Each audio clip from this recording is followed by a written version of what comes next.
I get this question a lot. I'm starting my first day as a new Scrum Master. What should I do? I get this question a lot. Maybe you're a new Scrum Master joining a new organization. First time playing the role of a Scrum Master. Maybe you're an expert Scrum Master. 10 years experience. No matter your level of Scrum Mastery, it's tough joining a new team. It's tough joining a new company. What should you do in your first 30 days? That's what I'm going to share in this video. I'm also going to give you a checklist, step-by-step checklist for the first 30 days to ensure that you're going into the right direction. But first, we need to talk about something important. I see many Scrum Masters falling for this trap. Stop believing your stakeholders, senior managers, directors in your organization. I get it. These people hired you. They hired you for a purpose. They want you to solve something. Most probably they believe that there's problems with the team and they want you to fix these problems. Now, that's not your role.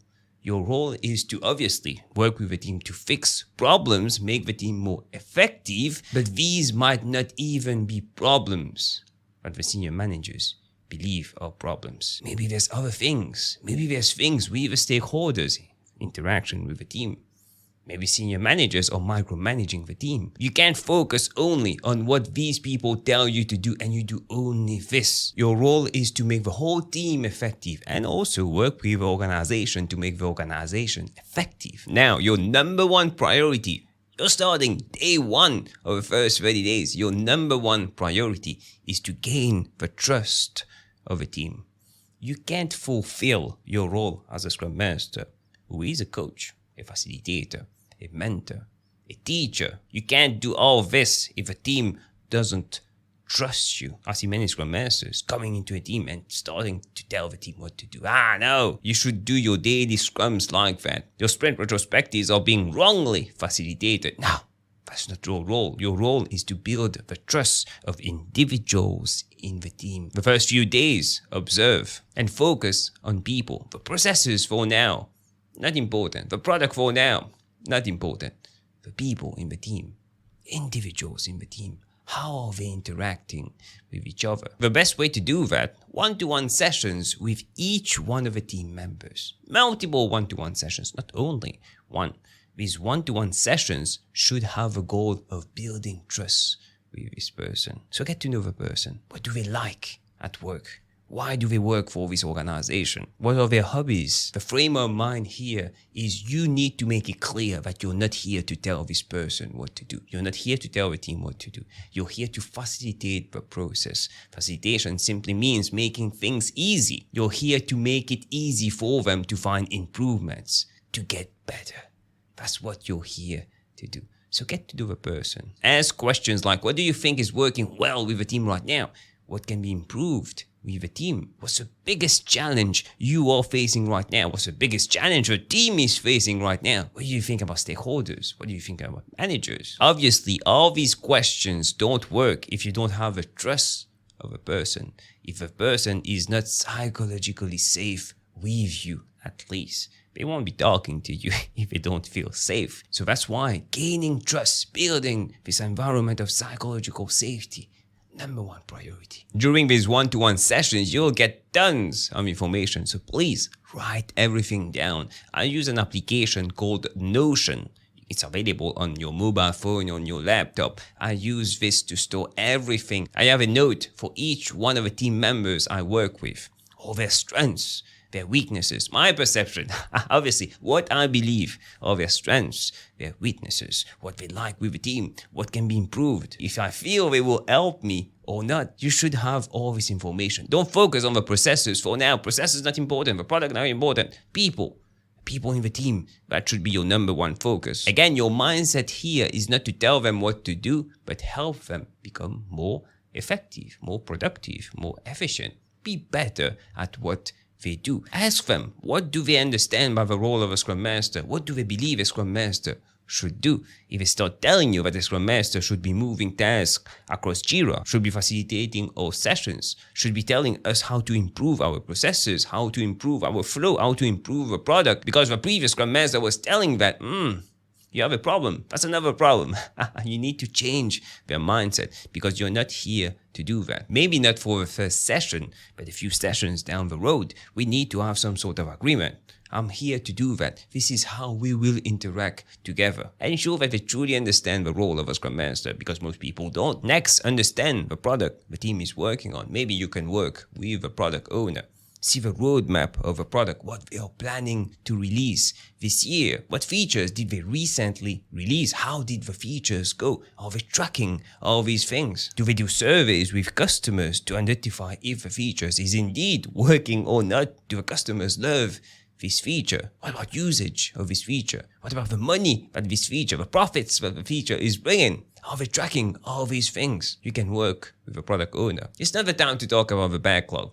Afterwards, at least get an overview, a big picture of what the team is working on. Next, the process. Again, with a product owner or a developer in the team or multiple developers in the team, you need to go through the full flow from the idea generation of what we will work on, a new feature, a brilliant idea that someone has. What happens from this point on until the feature is being used by customers. Each step of the way. Does the idea need to be approved first? What information is required for it to be approved?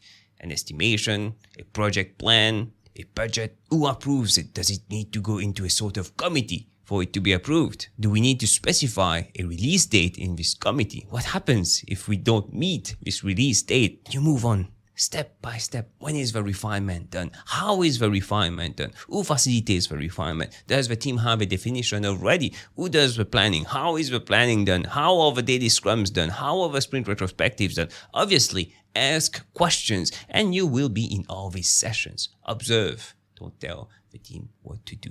You're here to do a sort of report of a current situation of a team. And talking about reporting, one of the best ways to do that is to measure their agile maturity level. You can watch this video for more details on how to do that. But in a nutshell, you will ask a series of questions about Scrum, about agility, the principles, the values, the practices, and rate the team based on their answers. And you'll get a final score, total score and a score per theme. And based on all these scores, you'll know what to improve with the team. Obviously, you're not here to tell them what to do. You're here to present the data, and we together will agree on what to improve with the team. The really important part here is that they truly understand and they are 100% persuaded that this is the right direction. They understand why we need to improve, and they're 100% persuaded that, yeah, we need to improve that because this thing is important. Now, once you've got the trust of individual team members, if you don't know, if you haven't got this yet, watch this video right here on how to build trust and psychological safety. But once you've got the trust of team members, they feel safe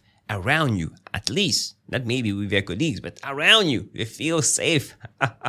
Start asking difficult questions. What are the real issues here? What do you think is slowing down the team? What do you think is preventing the team from reaching our goals? Who is setting these goals? Maybe someone else, a manager somewhere is telling the team what to do, what to work on, when it needs to be released. So they are not even setting goals. Widen your area of focus. Everything needs to be improved, not just the team. Ask difficult questions about managers, about sponsors, about stakeholders. If a team member is safe around you, if they have your trust, they will tell you this manager micromanages us. This manager likes sending messages directly to developers during the sprint. Can you do this thing for me? Can you code this thing for me? Can you join this meeting for me? Can you build this report for me during the sprint? All work, but might not be priority. All these things need to stop, and they currently don't have the power to do it. And you're here to help them. Now, after all this observation, at some point you will want to make changes. I know you will want to make changes. But just ensure that it's not too soon, not prior to 30 days. At least observe for 1 month. Understand how it's working for 1 month. And the first thing I would do is ensure that the team has a working agreement, a definition of done and definition of ready. These 3 things are extremely important for the team. If the team already has these 3 things, why not review Go through these 3 things together. Let the team explain to you what are all these points in the definition of done, why these things are important, and ensure that they are valid, still relevant, and that we are using it. The team agreement also. You can watch this video for more details on how to draft a beautifully written team agreement. But basically, a team agreement tells the team how we work together as a team. As simple as that. When does work start? When does work end? What happens when work ends? And I need to talk to someone in the team. Is it okay to do that? What's the medium? How should I interact with this person? During the day, if I'm working, I'm focused, I got my earphones on. Can someone come and disturb me or I'm focusing on something? Things, simple things like that. How do we interact together? Maybe the team didn't have these 3 documents and you worked with the team to craft these 3 documents. That's a big win. But even if the team had these documents, you worked with the team to ensure that these documents are still valid. That's also a big win. You're doing things with the team.